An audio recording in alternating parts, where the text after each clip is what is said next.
Good afternoon, D&D, TikTok, and beyond, and welcome to Roll for Sandwich, the series where I let fate decide my lunch. Let's go. Today I'll be using this festive carousel set that was sent in by a viewer. Thanks. Let's get things started with our roll for bread.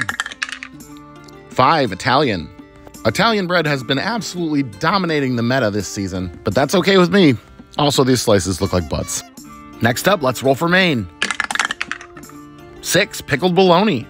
Pickled bologna is a regional favorite here in Michigan. If you like bologna and you like pickles, you could probably get down on some pickled bologna. The sharp vinegar flavor cuts through the fat of the bologna really well and leaves you with a unique and satisfying snack, or in this case, main for a sandwich. Next up, let's roll for cheese. 6, brunost. Brunost, literally brown cheese in Norwegian, is made using only the whey from the milk, which is then boiled and caramelized, which is where the brown color and sweet tasting notes come from. It's an interesting and rich cheese, almost fudge-like, salty, and as I said, a little sweet. It will be interesting to see how that goes with the pickled bologna being kind of sour. Could be okay, definitely gonna be interesting.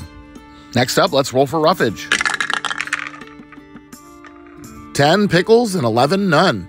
Okay, well, pickles not contributing a ton here that isn't already going on. It will bring in some crunch, but I don't know if more pickle flavor was what we needed here. All right, let's get wild with our wild magic roll. 3, crabs.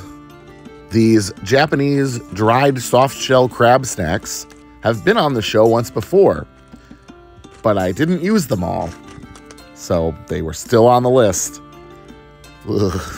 They are honestly one of the worst things I've ever put on a sandwich. They taste very, very fishy and also feel like you're chewing eggshells. And last but not least, it's the D20 sauce roll. Here we go. Are you kidding me? This is ketchup for the second time in a row, but also this was already bad with the crabs. We had to get ketchup too. Ugh. All right, let's get this closed up and get our toothpicks in and cut it in half. Crunchy. Ugh. Let's take a look at that cross section. No bueno.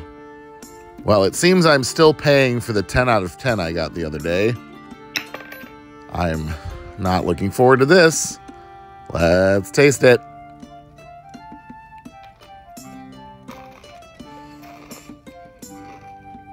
Oh, nope. This is very, very difficult. It's just so fishy, but sour from all the pickled stuff. And then sweet from the ketchup and the brunost. And when you add in the textural nightmare that is biting into a soft sandwich that then all of a sudden has a very crunchy thing, but also leaves little pieces like you got shells in your scrambled eggs. There are very few sandwiches on this show that I've actively been fighting not to hurl. This is a new low. Full transparency, I debated many times whether to go through with this or not.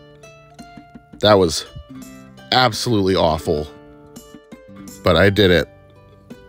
It's pretty obviously a 0, right? And I'm gonna call it the Crabomination. Eat up, Earl. Good mimic.